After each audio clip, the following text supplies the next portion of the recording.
Je lance, tu Question. Bien. Alors, quelle est la question? Qu'est-ce qu'on sait de l'eau? Que savez-vous de l'eau?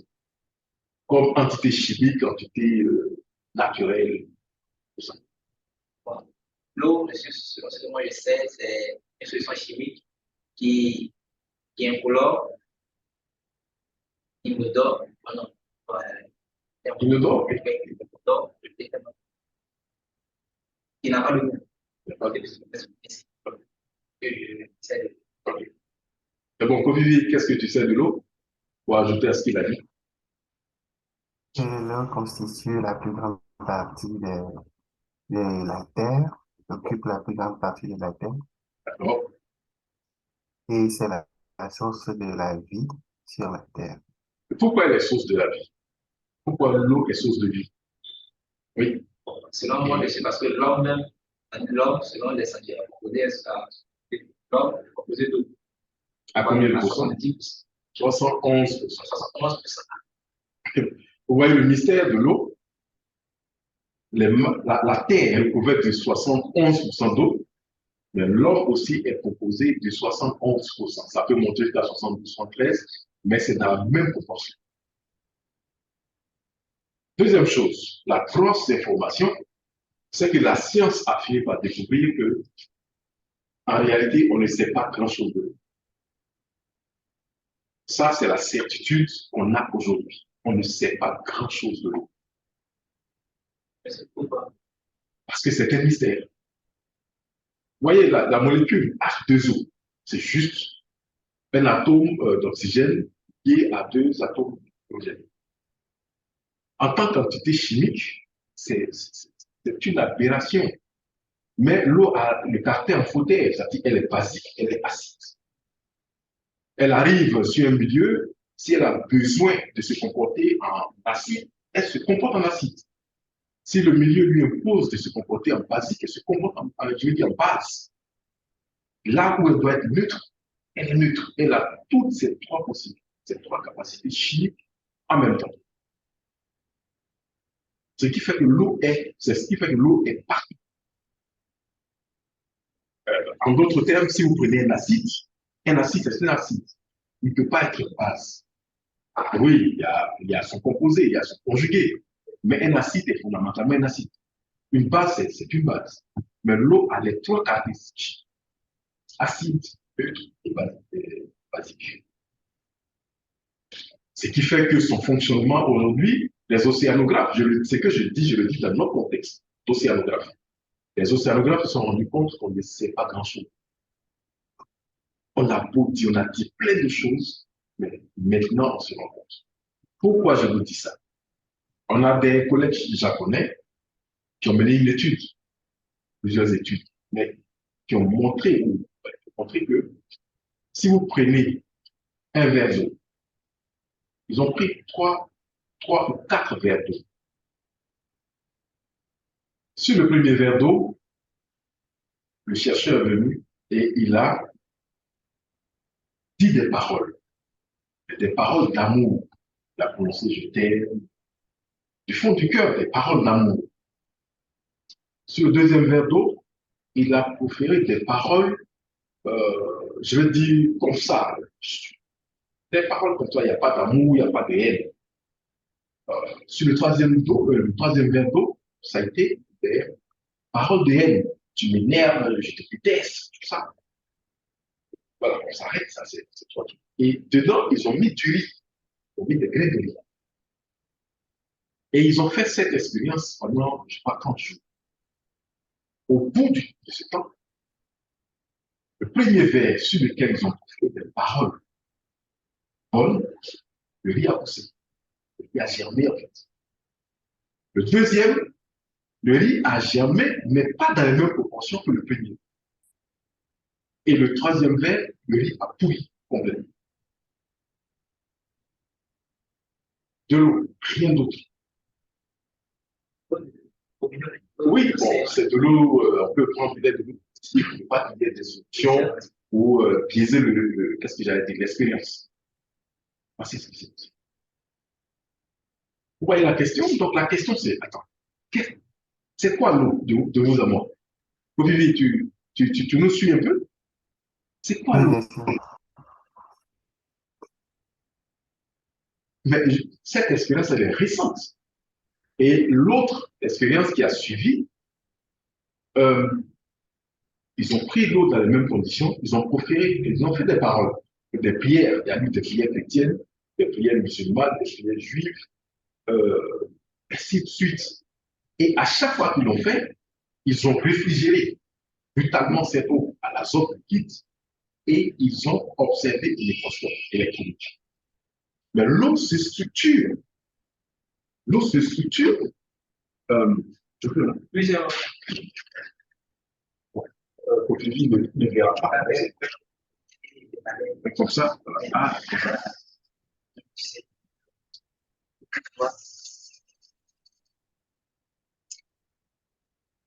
Donc,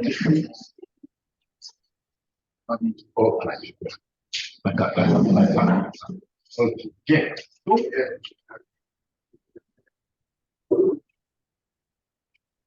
dans ces cas, l'eau a donné des structures pareilles. Je ne sais pas très bien dessiner. Voilà.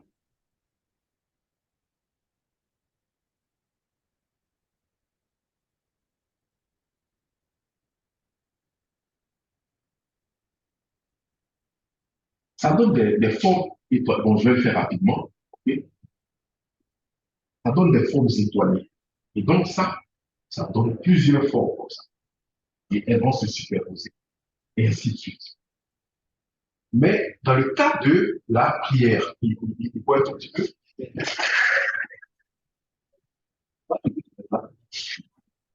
Tu vois un petit peu. Euh, c'est, Bon, c'est c'est, cette caméra-là c'est, qui. C'est ça, non? Oui, c'est elle. Bien, alors, c'est pas grave. C'est qu'on va faire. Je vais rechercher l'article. Quand je vais le trouver, je vais vous l'envoyer. Voilà. Et vous allez voir. Voilà. Et vous allez voir de quoi il s'agit. Mais en fonction de la prière, du type de prière qui a été envoyée sur l'eau, il y a eu une structuration différente de l'eau. Une structuration différente. Ça a formé des cristaux, mais différentes face à la prière chrétienne, et ainsi de suite. Et donc, l'expérience a montré alors que l'eau que nous buvons, lorsqu'on adresse ces genres de prière, l'eau va se structurer. Et c'est cette eau-là qui va permettre de nous donner la vie. Alors, si vous envoyez une mauvaise structure, une mauvaise prière, une mauvaise pensée sur l'eau, elle va se structurer d'une sorte à vous donner du poison. Et ça va dégrader votre santé. Vous voyez donc le mystère qu'il y a autour de l'eau. C'est la raison pour laquelle les scientifiques de l'eau ont fini par conclure qu'en réalité, on ne sait pas grand-chose de l'eau jusqu'à maintenant. Parce que ce qu'on sait de l'eau, c'est cette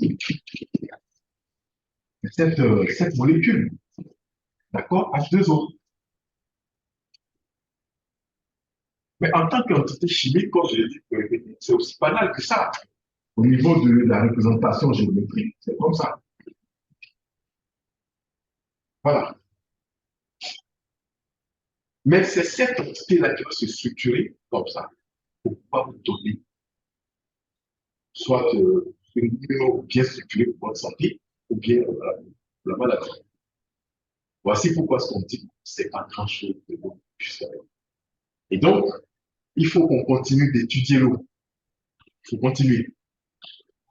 Ne pensez pas que vous êtes trop jeune. Non. Avec vos petits-enfants, vos arrière-petits-enfants vont continuer d'étudier l'eau, mais ce n'est pas évident qu'on puisse la maîtriser en quantité chimique. On continuera de l'étudier à venir. C'était juste la parole. Question? Si je change de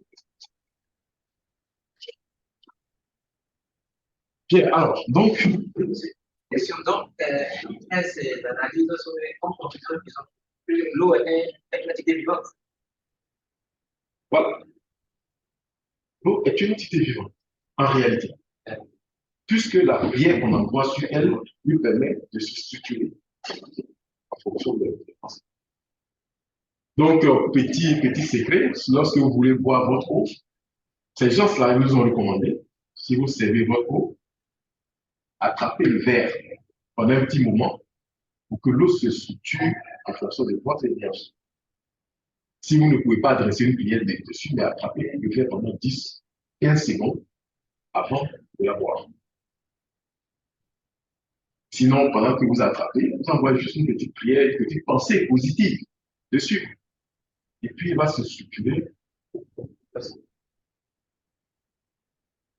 Donc, on va parler de ça. On va dire l'eau a la capacité de se mobiliser toutes les entités chimiques, la plupart du temps, ce qui est dit super. Donc, ce corps stimule la vie du phytoplancton qui séquestre le dioxyde de carbone, produit l'oxygène en retour, donc dépend de la vie super. Donc, c'est cette nécessité qui a fait que l'homme s'est lancé tout de suite dans l'étude de l'eau, depuis l'Antiquité jusqu'au début du continent. Et c'est sûr que 20 ans de génération après nous continuons. On va donc descendre.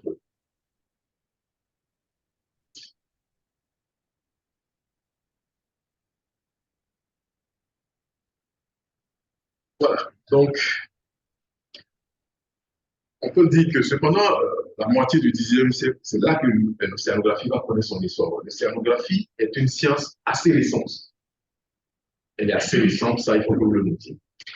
Et c'est pourquoi il y a beaucoup de lacunes. Quand je dis lacunes, on n'a pas beaucoup d'outils, beaucoup d'instruments. Par exemple, en Afrique, Kofivi, il sait que là-bas, ils ont des navires de recherche, ils ont toutes sortes d'appareils, sous-marins, des bouillies, tout ça. Ben, ici, on n'a rien de tout ça. C'est parce que l'océanographie est une science assez récente, mais les Occidentaux l'ont compris, donc ils sont lancés à fond dedans. Nous, c'est maintenant que c'est timide, mais bon, mieux vaut tard que jamais, n'est-ce pas? Donc, alors l'objectif du cours est de fournir les connaissances sur les caractéristiques, la composition et les techniques d'étude des caractères distinctifs des eaux océaniques. Donc, voilà, connaissance sur les caractéristiques. On dit la caractéristique, comme tu l'avais dit tantôt, ce qui caractérise, ce qui fait la particularité. Voilà, quand on caractérise, ce qui constitue la particularité d'une quantité. D'accord? Ensuite, la composition. Donc, lorsqu'on a réussi à la différencier, la caractériser, on va voir maintenant ce qu'il y a à l'intérieur. Donc, la composition, à la fin, quelles sont les techniques d'étude. Voici l'objectif de notre cours.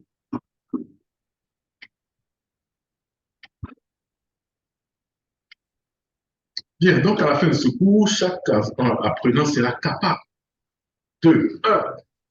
Identifier et différencier les océans.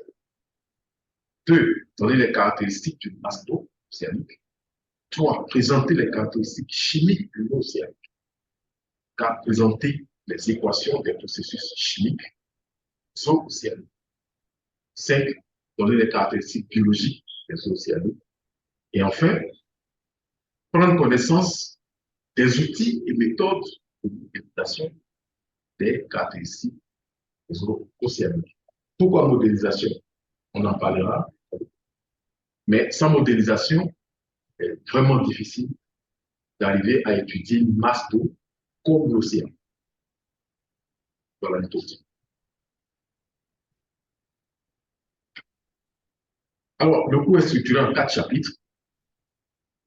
Allez, aidez-moi à lire. Oui, chapitre 1, caractérisation et composition physique des eaux océaniques. Chapitre 2, caractérisation et composition chimique des eaux océaniques. Chapitre 3, caractérisation et composition biologique des eaux océaniques. Et chapitre 4, modélisation des caractéristiques des eaux océaniques. Super. Donc, vous voyez que du chapitre 1 au chapitre 3, pas de caractérisation et composition. En premier, c'est physique. Deuxième, biologie. Troisième, chimique. Et le troisième, biologie. Pourquoi? Parce qu'en fait, vous ne pouvez pas être océanographe sans prendre connaissance avec l'océanographie physique, chimique et biologique. Il y a trois grands domaines en océanographie. Il y a les océanographes physiciens, il y a les chimistes, moi je suis chimiste, et il y a les biologistes. Mais si vous voulez être un océanographe, vous êtes obligé. En plus, si moi je suis chimiste, mais je suis obligé d'avoir de bonnes connaissances en physique et en biologie.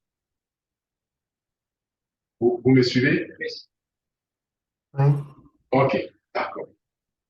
Donc voilà un tout petit peu. C'est pourquoi on va faire tout ça.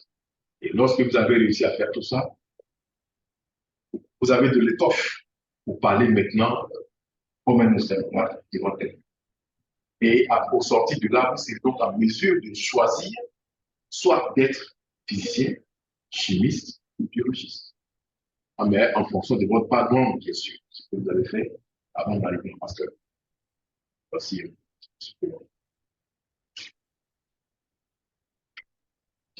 Bien, donc il y a ça, on va passer là-dessus. On va passer. Bien, donc la disposition du pirate nous impose que nous fassions des quiz. L'activité 1, ça c'est sur la plateforme, c'est sur notre espace de cours.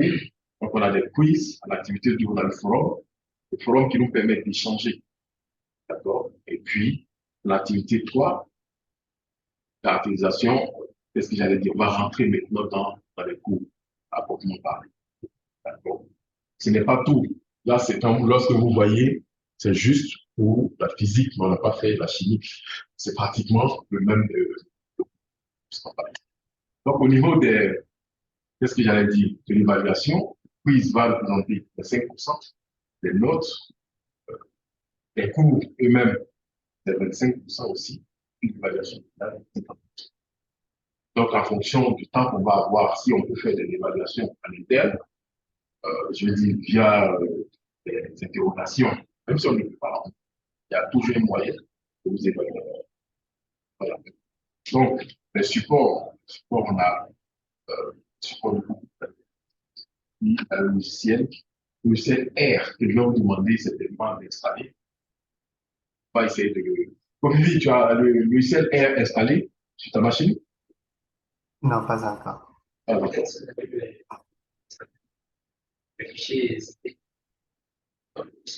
Oui, oui, télécharger. Oui, je vais trouver un lien pour télécharger facile. Voilà. Mais je vous dirai pourquoi est-ce qu'il faut travailler sur R. On ne peut pas être certificat sans. D'accord? Voilà, donc voici la présentation de notre cours et de ce qu'on va faire ici. Alors, là, vous avez quelques références bibliographiques. Quelques. Il y en a des centaines. Vous pouvez déjà lire, aller parcourir ces ressources-là. Voilà. Bien. Donc, on va passer directement au chapitre 1.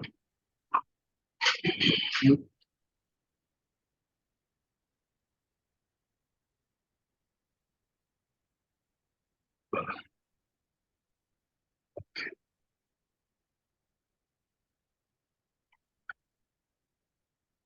Bien.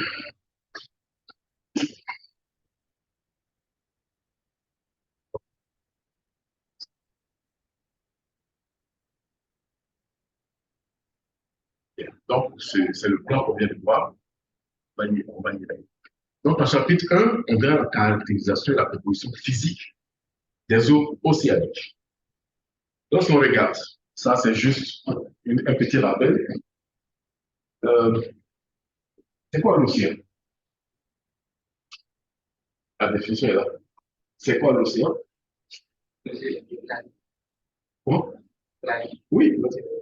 L'océan est la grande étendue d'eau salée ininterrompue en séquant les continents et les archipels. Voilà. D'accord? Donc, l'océan, c'est toute cette masse d'eau que vous voyez. Elle est ininterrompue. Je dis, c'est pas arrêté. Couvre la surface de la Terre. Et elle tourne. On verra ça dans la circulation thermo-aline, un peu devant. Voici c'est. Et c'est elle qu'on appelle l'océan. Et en ce moment-là, océan est écrit avec grand O. Ça, c'est l'océan mondial. Et puis après, lorsqu'on va partitionner, on peut l'écrire avec un petit O. Mais pour le respect de toutes ces masses d'eau, il faut toujours l'écrire avec un O majuscule. Mais si vous voulez écrire océan tout court, vous êtes obligé d'écrire pas un petit O. Alors, cette masse d'eau planétaire, elle est divisée en combien? 5 quantités. Qui sont?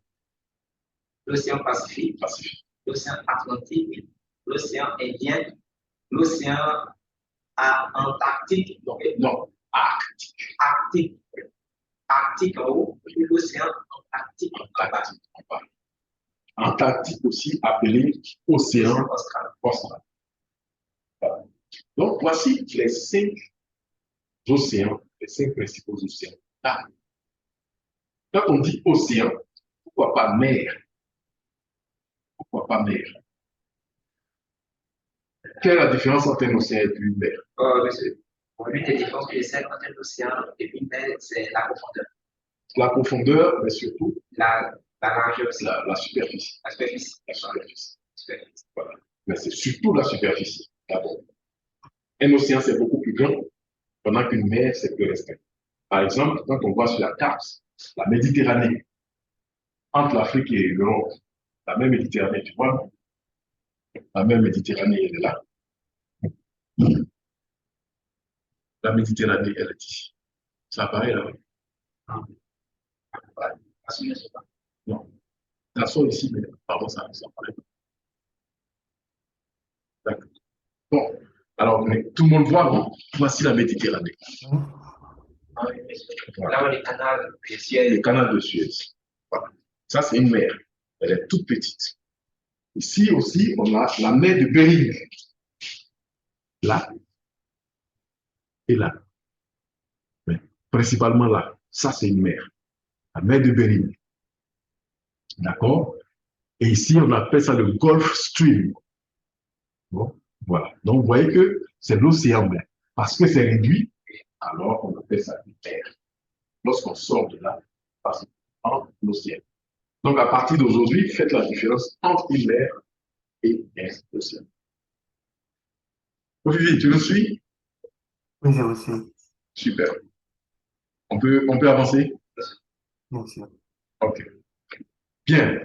Alors, quand on a différencié les océans, on va voir ce qui fait qu'on a réussi, on est arrivé à les différencier. On va parler alors de la notion essentielle de masse d'eau. Alors, ce n'est pas une masse d'eau. Une masse d'eau est simplement le regroupement de gouttes d'eau ayant les mêmes caractéristiques physico-chimiques, mais principalement physiques. Donc, elles ont la même densité. Donc, une masse d'eau, ce sont des gouttes d'eau qui se rassemblent parce qu'elles ont la même densité. Quand on parle de densité, regardez un tout petit peu. On peut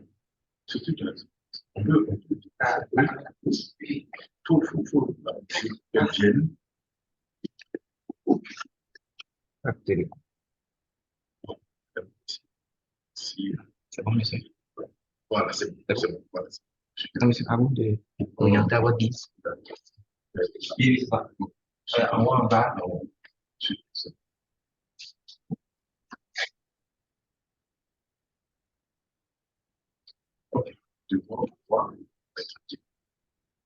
Alors, une masse d'eau, ce sont des gouttes d'eau. Prenez quelque chose, vous voyez une goutte d'eau, ça va tomber. Et ce sont des gouttes d'eau qui tombent. Alors, pour voir ça, regardez de l'eau et de l'huile. Si on dépose de l'eau sur de l'huile, qu'est-ce qui va se passer? L'huile va remonter. Pour la simple et bonne raison que les deux n'ont pas la même densité. C'est tout. Il n'y a pas, on va dire oui, bon, l'huile, c'est une matière. Non, c'est juste la densité qui va faire que l'huile va augmenter. Donc, la matière, la substance qui va avoir une densité plus élevée, va descendre. Aussi simple. De égal. C'est comme ça. Voyez. Alors, donc, ces eaux ces gouttes d'eau vont se regrouper pour former, quand elles vont se regrouper en fonction de leur densité. Ça peut être une masse d'eau, peut être une goutte, comme quoi? Comme une étendue d'eau. Une masse d'eau peut être une goutte, comme une étendue. La condition, c'est que cette étendue d'eau est la même densité. Si la densité elle est identique, si ça peut faire même 100 km de long, ou je peux dire 1 km de profondeur, ça sert une masse aussi simple que ça. Donc, ainsi, nous avons deux paramètres physico-chimiques qui permettent de distinguer les masses, qui permettent de caractériser les masses. C'est quoi? La zone néritique. Non, ici. La température et la salinité. La température et la salinité. Très bien. Voici les deux éléments qui permettent alors de définir ou de déterminer une masse d'eau, la température et la salinité. Donc, c'est ces deux paramètres-là qui vont permettre de différencier les océans, pour conduire à la subdivision en 5 océans que nous avons. C'est ce que nous allons voir maintenant. Donc, on a division des masses d'eau océaniques. Bien. La première masse d'eau, c'est la zone néritique. La zone néritique, elle est comprise entre 700 et 1000 mètres. Petite question. 700 et 1000 mètres en comment? En largeur ou en profondeur?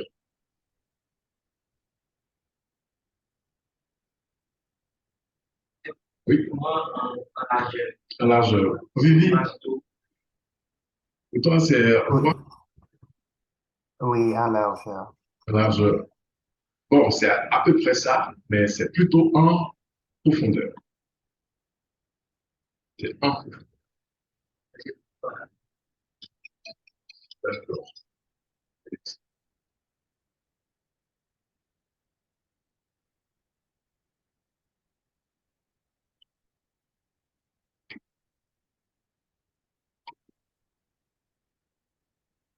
Bien, donc, on a la zone, je veux dire, néritique, qui est composée de la zone.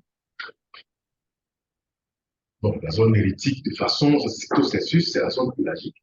C'est-à-dire la zone néritique plus la zone océanique. D'accord? Donc, elle est située au-dessus de la zone euphotique. On va voir tout ça en image très bientôt. Okay. Ensuite, on a la zone pélagique elle-même. La zone pélagique comprend le domaine benthique ou zone benthique. Elle est comprise entre 1000 et 3000 mètres de profondeur. Et la température varie entre 10 et 4 degrés. Dans la zone, comme on l'appelle, photique ou pélagique, néritique, les températures varient entre 30 et 10 degrés. C'est-à-dire depuis la surface de l'eau jusqu'à une profondeur de 700 mètres à 1000 mètres. Voilà, ça c'est la zone néritique. D'accord? Les températures varient entre 30 degrés au niveau de l'Atlantique ici chez nous. Si vous partez mesurer la température de l'eau, généralement, ça peut 7 degrés. Quelquefois, ça peut monter jusqu'à 30. Donc, les températures varient de 30 degrés à la surface jusqu'à 10 degrés entre 700 mètres et 1000 mètres. Donc, juste là, de là, entre 1000 et 3000 mètres à la zone pratique. La zone du domaine pratique et du domaine pratique. Les températures varient entre 10 et 4 degrés. En dessous de ça, on a la zone abyssopélagique. c'est le domaine entre 4000 et 6000 mètres. Tout ça en profondeur, naturellement. Voilà. Les températures varient peu. Et en dessous, on a la zone adopélagique, où les températures sont en dessous de 7000 mètres. Toujours les températures varient très peu. Alors, on dit en dessous de 7000 mètres parce que la profondeur maximale de l'océan qui a été mesurée dans la tranche Marianne, elle est de 11 850 mètres. 11 850. Oui. On sait qu'il y a 5 types d'océans. Et cette profondeur, c'est quel type d'océan? C'est l'océan Atlantique. Oui, aussi l'océan Atlantique vers le nord. Vers le nord, la tranche Marianne. Elle se situe vers, qu'est-ce que j'allais dire? Le rift médio-atlantique. Dans l'Atlantique, il y a, je veux dire, c'est une fosse. Voilà. Et cette fosse, ils ont suivi. Il y a une partie qu'on appelle la tranche Marianne. Et là-bas, les températures maximales, les profondeurs maximales ont été mesurées à 11 700, voire 850. Voilà. Ça, c'est le domaine ado-pélagique. Donc, ado vient des abysses. Bon, c'est même en dessous. Et le domaine plus bas. Le plus bas. Sinon, les abysses, c'est entre 4000 et 6000 mètres. On pense que l'abysse, c'est là où il fait noir, il fait vert.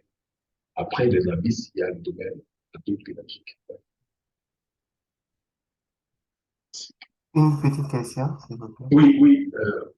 Oui, sur la diapo précédente, la zone adopélagique serait la zone où les profondeurs se situent en dessous de 7000 mètres. C'est ça. Comment appellerait-on alors les zones, puisque la fosse des Mariannes, ça fait 11 850 mètres, Oui. comment appellerait-on les zones qui ont une profondeur au-dessus de 7000 mètres là? Elles font tout simplement partie de la zone adopélagique. D'accord? Donc, ce serait, bon, j'essaie de capter la définition, puisque on dit que ça se situe en dessous de 7000 mètres.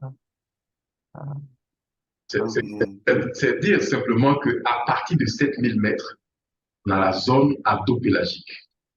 C'est-à-dire de 7000 mètres, si on a même une profondeur qui fait 2000 mètres, tout ça, c'est la zone adopélagique. Donc, la d'accord, Marianne est dans le domaine adopélagique. d'accord. Elle n'est pas dans le domaine abyssopélagique. Non, elle est dans le domaine adopélagique.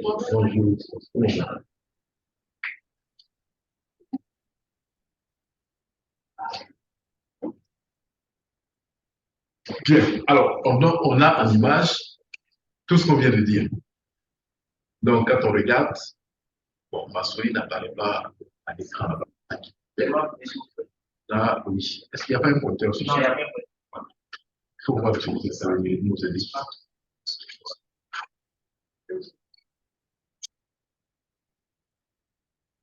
Bien, donc, comme on le disait tantôt, vous voyez la zone pélagique. La zone pélagique, c'est dans la largeur. Vous voyez, la largeur. Mais la définition, à proprement parler, oui. Il y a la souris qui paraît pas.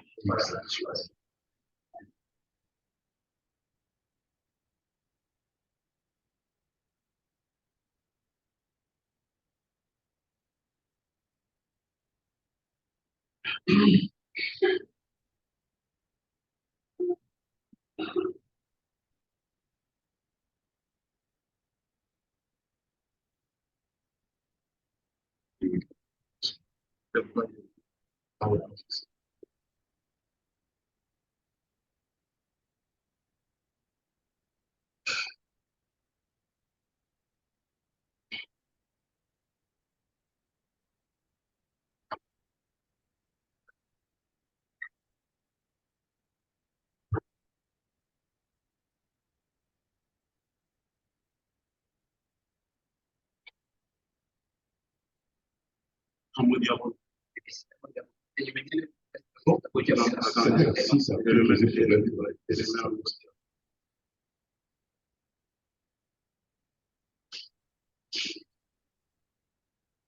c'est plus ça, mon diable.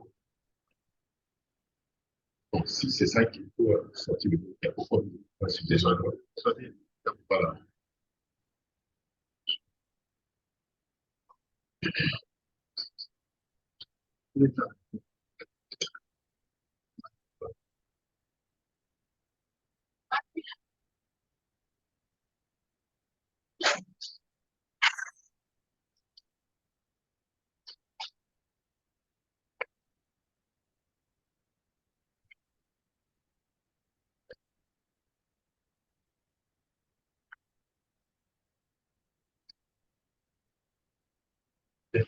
Merci. Oui.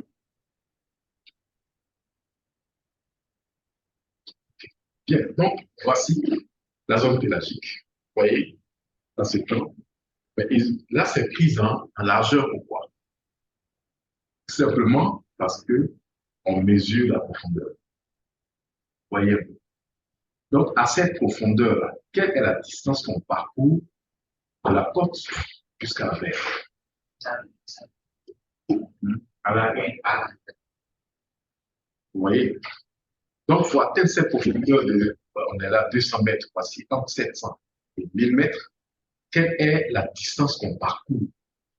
C'est juste là. Vous voyez? Mais sinon, ce qu'on mesure véritablement, c'est là. Donc, voici la zone méridique. C'est entre 0 et 700 mètres. Et puis, la zone océanique, c'est entre 700 et... Vous voyez? Donc, lorsqu'on quitte de 0 à 1000 mètres, on a parcouru cette distance, là à là. Du coup, ça fait penser que la zone pélagique, c'est en largeur. En largeur. C'est la distance qu'il faut parcourir pour trouver la profondeur qu'on cherche. Olivier, tu vois un peu la différence? Oui, ça Voilà. va. Voilà. Donc, la zone méridique, c'est cela, c'est de 0 à 700 mètres. Puis, la zone pélagique ou océanique, 700 à 1000 mètres. C'est tout ça qu'on appelle la zone pélagique. Okay. Ensuite, ce qu'on a, après ça, on a dit la zone batiale, d'accord? C'est la zone beltique. Voilà. Tout ça, c'est beltique. Batiale, abyssal, pélagique. Tout ça, c'est le domaine du beltique. Donc, entre 1000 et 6000, comme on l'a dit ici, on va tourner là. Voilà, entre 1000 et 3000, la zone partie pélagique. C'est ce qu'ils ont appelé la zone batiale, partie pélagique. Entre 4000 et 6000, la zone abysso-pélagique. Et en dessous de 7000, agro-pélagique. Bon, les chiffres peuvent varier un tout petit peu dans mais c'est globalement ça. Donc, voici la différenciation. Donc, on nous a dit ici, dans la zone pélagique, les températures varient de 30 à 10 degrés. C'est bien ça. C'est 10 degrés. Maintenant, dans la zone pélagique, c'est de 10 à 4 degrés. Et à partir de là, les températures vont varier très peu. Donc, à partir de la zone abysso-pélagique, la température de l'océan est de 4 jusqu'à 11 000 mètres. Oui, alors. Je vais savoir, dans la zone à taux pélagique, il faudrait que d'abord la température est plus basse, est plus basse. Mais c'est parce que les rayons du soleil